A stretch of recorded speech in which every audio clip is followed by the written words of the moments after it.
Donc on va voir aujourd'hui une technique très puissante qui permet vraiment de se libérer de ce deuil, de ces émotions fortes qui peuvent être présentes lors d'un deuil ou d'une séparation.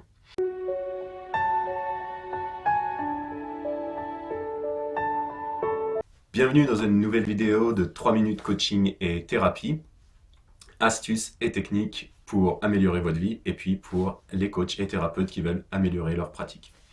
Alors aujourd'hui, on va parler de quelque chose de très important qui est la tristesse, la douleur, la colère dans le cas d'un deuil ou d'une séparation. Et ici, je mets les deux ensemble parce qu'il y a quelque chose de très similaire. Il y a une séparation, quelque chose qui s'arrête quand on a avec une personne de notre entourage qui meurt ou quand on se sépare de quelqu'un qui nous est proche. Donc on va voir aujourd'hui une technique très puissante qui permet vraiment de se libérer de ce deuil, de ces émotions fortes qui peuvent être présentes lors d'un deuil ou d'une séparation. La première étape, c'est de comprendre quelle est l'émotion précise que l'on ressent. Parce que dans le cas d'un deuil, comme dans une séparation, eh bien, il y a des émotions différentes. Certaines personnes vont être tristes, d'autres personnes vont être en colère par rapport à cette situation. D'autres personnes vont avoir un soulagement, mais il y aura toujours peut-être un certain ressentiment. Et ça nous amène à identifier cette émotion. C'est déjà la première étape pour nous d'être clair avec nous-mêmes de ok, il y a cette séparation, ce deuil, mais qu'est-ce que je ressens moi intérieurement? Quel est mon ressenti? Quel est mon sentiment, mon émotion par rapport à cette situation? On va aller rapidement dans la solution, dans la technique aujourd'hui de ce deuil ou cette séparation qui va vous permettre de vous libérer. Et on appelle ça les 3 R. Alors, ça vient également de la thérapie Gestalt. J'en parle régulièrement dans mes vidéos parce qu'on est dans de l'application concrète de thérapie, de coaching, avec des outils très précis, très concrets. Et là, on va utiliser donc la notion de regret, de ressentiment vis-à-vis de la personne et d'appréciation.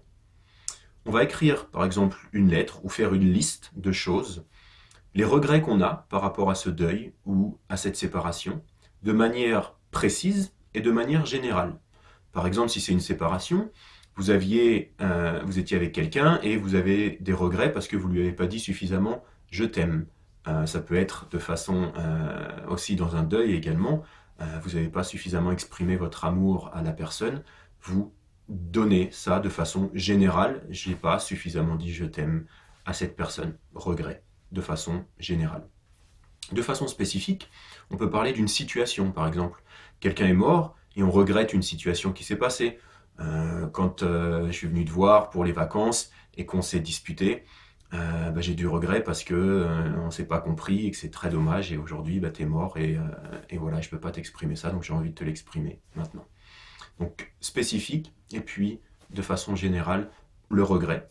Le ressentiment, quelles sont les choses pour lesquelles on a du ressentiment vis-à-vis de la personne? Quand tu as fait ça, quand tu m'as blessé à ce moment-là, quand tu as dit quelque chose qui m'a fait du mal, on exprime tout le ressentiment qu'on peut avoir de façon générale et de façon spécifique également.